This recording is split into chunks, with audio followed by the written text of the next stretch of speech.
Well, don't shoot the messenger, that's all I have to say. I've never made that joke before. Yeah. Bon, merci et bon après-midi. Thank you. Good afternoon from the host of the conference. I thank all those who took part to this convention today and who accepted to share with us their vast experience on this very important issue.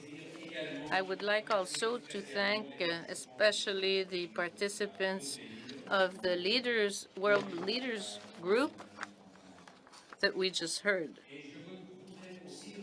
And I'd also like to thank all the young leaders who were here today, including those who traveled from very far distances to be here. It's when we work all together from various organizations to various sectors in very different communities that we are the best equipped to improve adolescent health in Canada and throughout the world. We're celebrating, as we said a number of times, our 150th anniversary. And we also think it's a great time to celebrate Canadian partnership and leadership. So from a health perspective, Canadians are really proud to be working collaboratively across the globe on the improving adolescent health. And we are so pleased to have welcomed you here to Ottawa.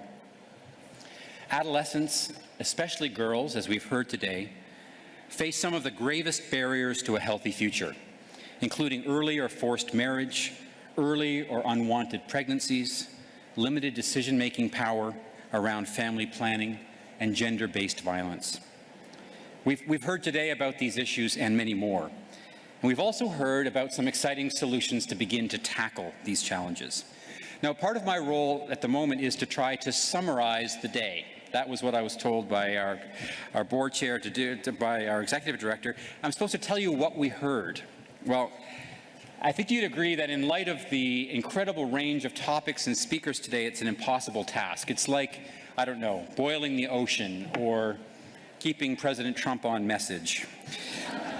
However, I do want to highlight a few things that kind of bubbled up as I sat and listened today. 4 themes came to me. I'm sure you heard others, but see if these resonate with you. And throughout the day, I took notes, some specific quotes or turns of phrase that I heard that support these things. And I'll just share some of those with you. The first theme I heard is that while the 4 pillars of our conference are important, to tackle this issue, we need to realize that they are actually all connected, and we have to think about them and address them holistically. And we have to work together, and we have a collective responsibility to do this. We heard a quote today: "We are not just frameworks and pillars, but human beings." While we're working together here, someone said, partnerships are not the norm at the country level. Another example of a multi-sector comment: there is no adolescent health without mental health. We heard a number of times people say, no one size fits all. We need robust multi-sector approaches. The second theme I heard is that data and frameworks are important to understand what we should do, but they are also a powerful tool if they are in the hands of those who are affected.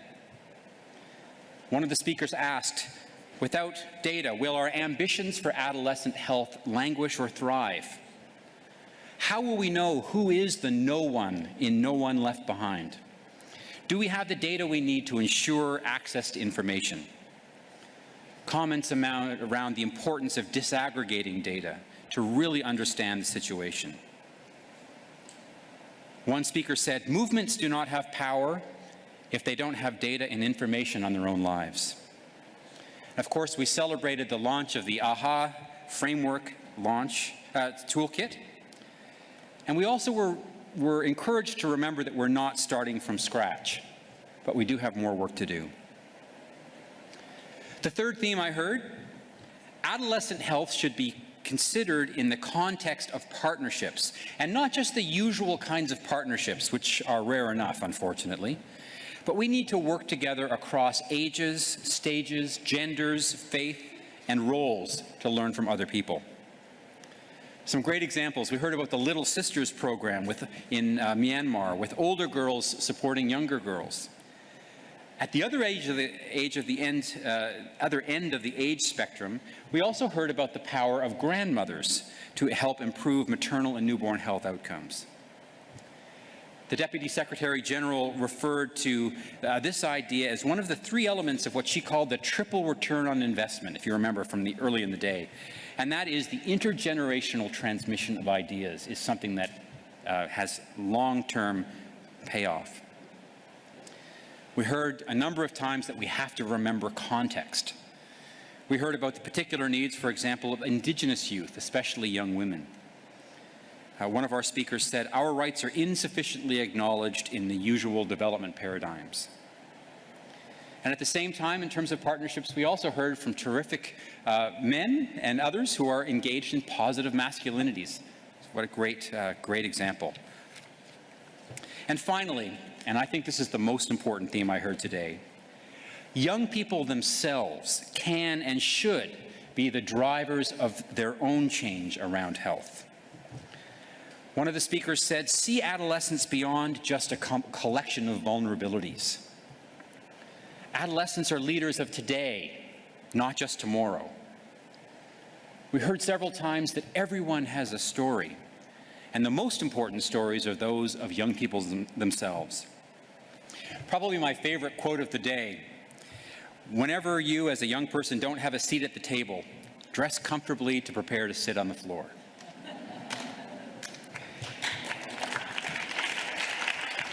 And with that, I think I have to say, viva adolescence, viva! Yeah. Well, let's think about these themes, and I'm sure you've uncovered more as you reflect on the day. So in our respective roles as policymakers, field workers, and elsewhere, let's keep the momentum going. Create opportunities to collaborate with our partners across sectors, to scale up our successes, and learn from our challenges. Alors que cette session est Whereas this session is approaching the end, I would like to thank all participants, and as a co-presenter, I would like to thank all those that made our session today, the Shadow Laurier, which offered its facilities, our presenters, for their ideas, and you, participants, for your presence and your goodwill. An important reason to be here, and that's to talk about what's next. Well, first of all, we would like to invite you to a parliamentary reception being held tonight, right after this event, in the room where we had lunch today. Minister Bibo will be joining us again, so I hope you have an opportunity to greet her. And also, we want you to join us tomorrow. Now, as I was thinking about this, I actually went back to thinking about Mother's Day. Now, I have 2 adolescent kids myself. They thought that the best way to celebrate Mom this weekend was to take her to a sci-fi superhero movie and have chicken wings. Now, listen, we went to see a really fantastic movie, Guardians of the Galaxy, Volume 2. And as my kids told me, and it was true, the sequel to that movie was just as good, if not better, than the first movie. And I think that's going to be the same for tomorrow's program here. The Conference on Adolescent Health, Volume 2, is playing in this very room tomorrow. And you know what? You're also going to have a chance to engage with some real-life superheroes, and that's all of you in this room. You are superheroes as you work together for sustainable change that improves adolescent health. And we want to ensure that today's young people are given every opportunity to become tomorrow's healthy, productive, and fulfilled adults, helping the next generation as well. So I look forward to seeing you at the reception and seeing you tomorrow. À la prochaine. Merci.